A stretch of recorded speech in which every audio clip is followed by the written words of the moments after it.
Hi, my name's Alyssa and I'm Brightly's Always Lifestyle Expert. If you're into sustainability, subscribe down below, become a change maker, but other than that, let's get started. So today I'm talking about some food saving hacks. So these are all basically storage related hacks, and these are things I decided to try myself personally, put them to the test and see if they actually work. So I did try some hacks in the past that just didn't really make the food last that much longer, or not to an extent that I noticed, but these are all things that I have noticed actually do make a difference. So I have quite a few tips for you. We got a lot to cover, so let's jump into it.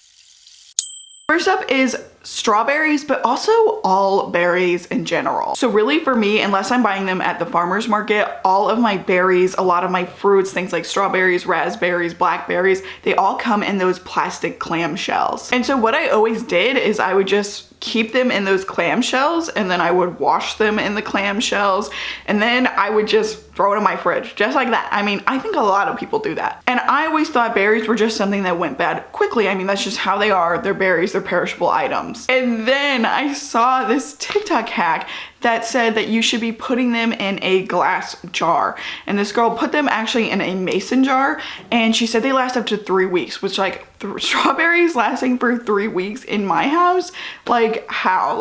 They never have lasted more than a week before. So I tried this, and no kidding, it actually makes them last 3 times as long. I've also tried this with a plastic container, and what I found is that I think it does last just a little bit longer in a glass sealed container compared to a plastic one. I don't really know why that is. I think maybe moisture can still escape through the plastic, but there's also just a lot of condensation on the plastic. It's not very enjoyable experience. So I typically tend to put all of my berries in glass jars now, and even better, I've learned to put them in pre-portioned glass jars so I can have little mixed berry snacks that I can just grab. So I think it's a win-win. They last longer, and I can put them into individual DIY snack packs essentially. And one very similar to that, but a little bit different, is storing lemons and water in glass in the fridge. So I've always been the person where my lemons just stayed in the bag I bought them in. So if I bought them in a little produce bag,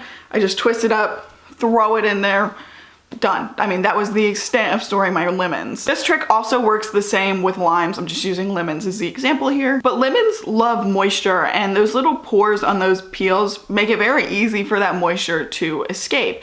And so do my produce bags. I mean, my produce bags are a very thin mesh. It's very easy for water to evaporate and escape. So what I do is I get a glass jar and I put in my lemons, and then I submerge my lemons completely in water, seal it, put it in the fridge. Now, if you don't have a top, I don't think that's a necessity. It's more about your lemons being submerged in the water, but just for mess sake, for taking it out of the fridge and not spilling it everywhere, I do seal all of them. I do a very similar trick with things like carrots. So if I want my carrots super crunchy, super crisp for much longer, do the same thing, little mason jar, pop them in there, submerge in water, seal, put it in the fridge. Now this is one of my favorite ones, and this is making herb bouquets. And if you're anything like me, you either have your own herb garden, or maybe you go to the grocery store and you get those little stem herbs. You don't, buy it in a powder form or anything like that. So what I do with those is whenever I get them or harvest them, I make sure to cut my stems,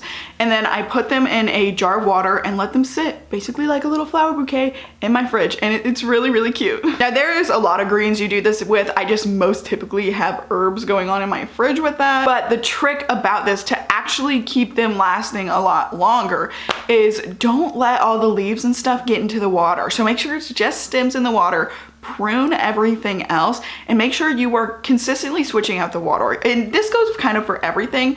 If your water starts to get a little dirty, a little dusty, whatever it's doing, switch it. Switch it right away, because it's on your food and you want it to last longer, so you don't want any of that nastiness in there. And now let's talk what I've learned even very recently about what should and should not be going in the fridge. So I have always been a person that puts bread in the fridge. So I thought it was kind of the in-between step of room temperature and freezer. I always thought that in the refrigerator, it wouldn't mold as fast, wouldn't go bad as fast or stale. And then outside, it would just go stale pretty quick in room temperature. And I always knew that for long-term use, I could freeze it. But what I found out is that it's actually best kept at room temperature. It actually lasts longer.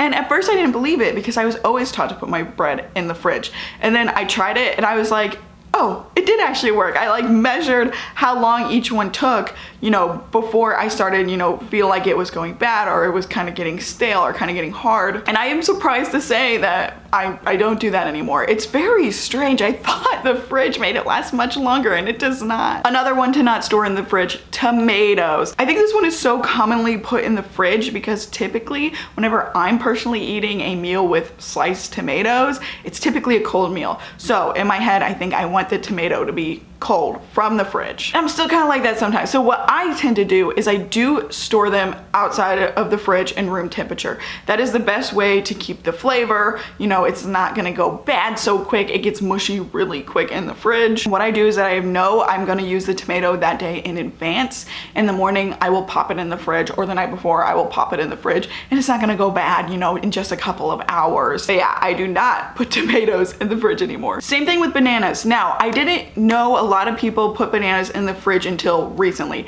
And when I found that out, I was like, oh no. And so I did some research into it, looked into it a little bit, and what I found out is that it's actually safe to put bananas in the fridge as long as they're fully ripe first. So once they're fully ripe, then you can put them in the fridge. But until then, keep them in room temperature, or if you just want to play it safe, keep them in room temperature all the time. That's what I personally do. Another thing is nuts. Nuts are great to put in the freezer for long-term use, but do not put them in the refrigerator. Keep them in a dry, cool, dark place. And this is the craziest one I have learned about recently, which is the thing about chocolate. So chocolate is best kept in room temperature. Now, I didn't really think it mattered for the longest time, but what I found out is that chocolate in a fridge can pick up flavors of other things around it, which is so true because I've had some more like potent things in my fridge before with chocolate, had the piece of chocolate, and then thought it tasted kind of funny. And I didn't really realize what was going on until I found out that that's literally what's going on. It picks up flavors from other foods.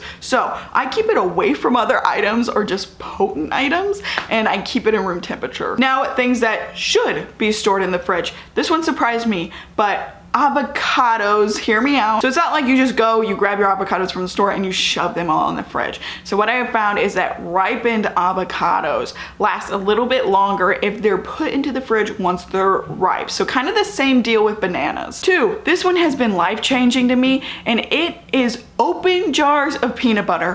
1, it tastes so good. Just cold, creamy peanut butter tastes amazing.